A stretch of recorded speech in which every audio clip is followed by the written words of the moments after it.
Hai, namaku Giovanni Arum Sasmi dari 12 IPA 3, nomor absen 13. Hari ini aku akan menjelaskan dua soal keterampilan tentang distribusi peluang. Langsung saja nomor 1.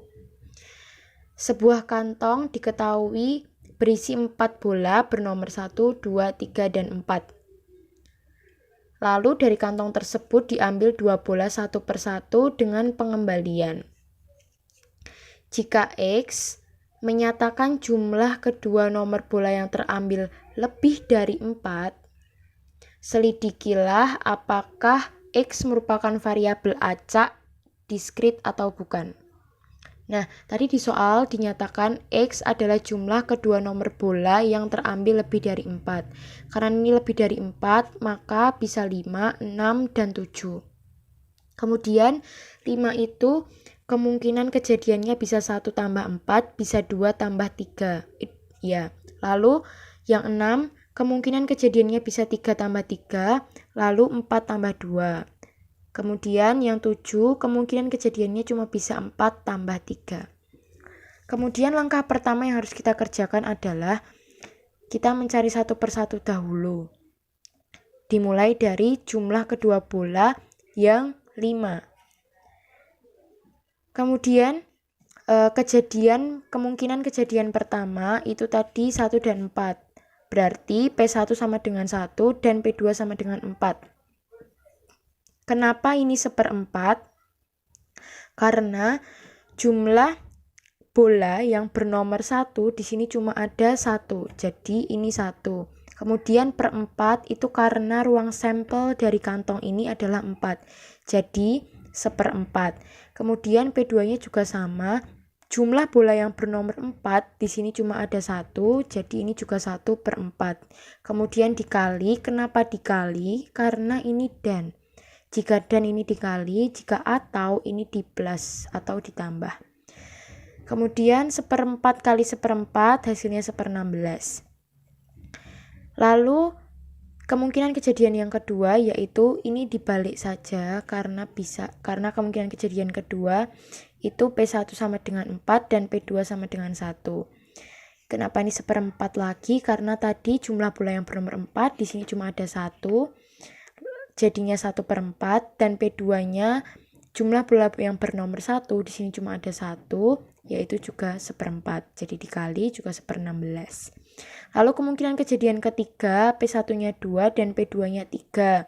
Kemudian jumlah bola yang bernomor 2 di sini juga ada 1 saja, jadi 1/4 dan P2-nya jumlah bola yang bernomor 3 di sini juga cuma 1, jadi 1/4.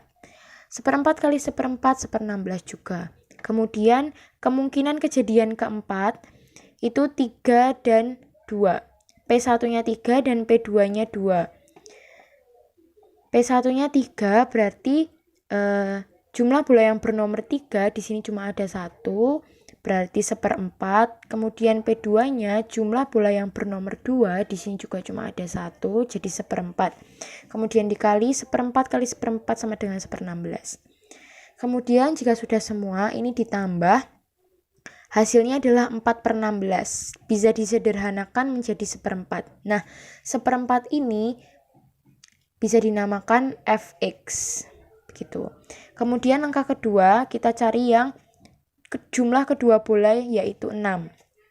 Nah, kemungkinan kejadian jumlah kedua bola yang 6, P1-nya itu yang pertama, P1-nya itu 3 dan P2-nya itu 3.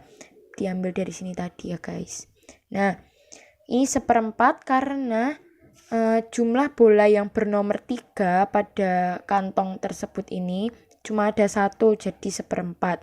Kemudian ini 1/4 lagi karena P2-nya 3. Kenapa ini 3 bisa di 1/4 lagi?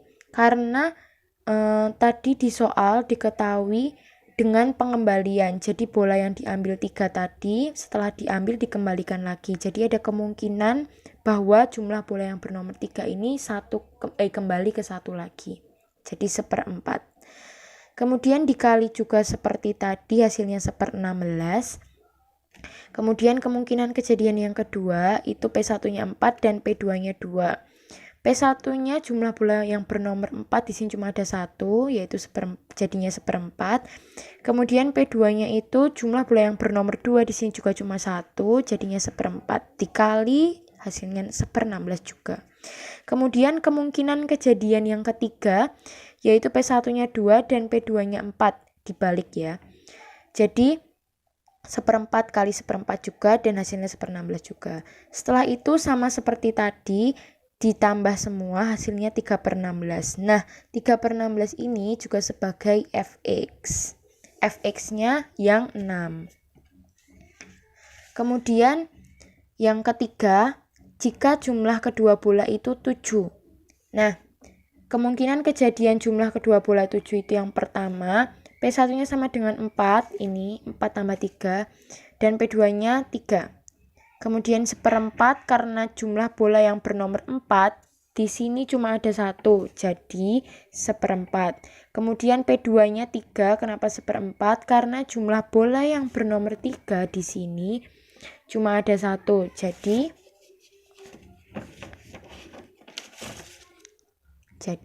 ini juga 1/4. Kemudian dikali hasilnya adalah 1/16. Kemudian kemungkinan kejadian yang kedua, P1-nya sama dengan 3 dan P2-nya sama dengan 4. Lalu 1/4 kali 1/4 juga, hasilnya juga 1/16. Kemudian semuanya ditambah, hasilnya adalah 2/16, lalu disederhanakan menjadi 1/8. Nah, 1/8 itu ini sebagai fx-nya 7 atau f7 gitu. Setelah semua dihitung, kemudian membuat tabel. Nah, tadi kita memakai 5, 6, dan 7. Lalu berarti X sama dengan X-nya di sini juga ada 5, 6, dan 7. Tadi kita juga sudah menemukan fx dari setiap kemungkinan yang terjadi. Dan kita juga sudah menemukan hasilnya. Lalu dipindah ke sini, fx-nya 5, ini tadi 1/4, ini fx-nya 5. Ini fx 5, 1/4. Lalu fx-nya 6, 3/16, ini fx-nya 6, nih 3/16. Kemudian fx-nya 7, 1/8, ini fx-nya 7, 1/8. Nah, untuk menentukan atau menyelidiki X merupakan variabel acak diskrit atau bukan, kita menggunakan ini. Karena F5 tambah F6 tambah F7 sama dengan 9/16, ini semua dijumlahkan. Lalu kalau hasilnya 1 itu termasuk variabel acak diskrit. Tapi jika hasilnya tidak sama dengan 1 berarti bukan merupakan variabel acak diskrit. Nah, ini sudah ditambah semua, 1/4 tambah 3/16 tambah 1/8, hasilnya adalah 9/16. Jadi hasilnya tidak sama dengan 1. Berarti kesimpulannya ini bukan merupakan variabel acak diskrit. Begitu. Kemudian soal nomor 2. Diketahui distribusi peluang variabel acak diskrit X berikut. Nah, ini diketahui tabelnya seperti ini. F3-nya itu 1/3, lalu F4-nya itu K/9, kemudian F5-nya 2K+1/18, dan F6-nya adalah 1/16. Kemudian kita disuruh menentukan nilai K. Nah, yang pertama kita menentukan nilai K. Tadi di soal diketahui X merupakan variabel acak. Nah, ini variabel acak. Di soal diketahui ini adalah variabel acak. Nah, jika variabel acak itu fx-nya jika ditambah semua hasilnya harus sama dengan 1. Nah, berarti untuk menentukan nilai K kita bisa menggunakan atau menerapkan konsep tersebut. Jadi F3 ditambah F4 ditambah F5 ditambah F6 hasilnya harus sama dengan 1. Kemudian tinggal kita masukkan F3-nya tadi 1/3, lalu ditambah F4-nya tadi K/9, lalu 5-nya tadi adalah 2K plus 1 per 18, lalu ditambah F6-nya tadi 1/6, lalu disama dengankan 1. Kemudian kita cari penyebutnya dulu, kita samakan penyebut, kita mendapat penyebutnya adalah 18. Kemudian 18-nya dipindah ruas ke sana, jadinya 6 plus 2K plus 2K plus 1 plus 3, hasilnya 4K plus 10 sama dengan 18. 4K sama dengan 18 min 10 atau 8. Kemudian K-nya 8 bagi 4, jadi hasil K-nya adalah 2. Kemudian yang B, kita diminta untuk menghitung nilai P dalam kurung X lebih dari 5. Nah, sebelumnya kita harus tahu rumus tetap ini dulu. P dalam kurung X sama dengan X dalam kurung tutup sama dengan F dalam kurung X. Jadi, Px itu juga bisa disebut Fx. Nah, tadi kita disuruh menentukan nilai P dalam kurung X lebih dari 5. Nah, jika lebih dari 5, otomatis 5 juga ikut dihitung. Nah, kemudian kita masukkan P dalam kurung X sama dengan 5 dan P dalam kurung X sama dengan 6. Kemudian kita kembali ke konsep awal tadi ini. P dalam kurung X itu bisa disebut juga F dalam kurung X. Jadi, P dalam kurung X sama dengan 5 itu juga sama saja F5, dan ditambah P dalam kurung X sama dengan 6 itu sama saja juga F6.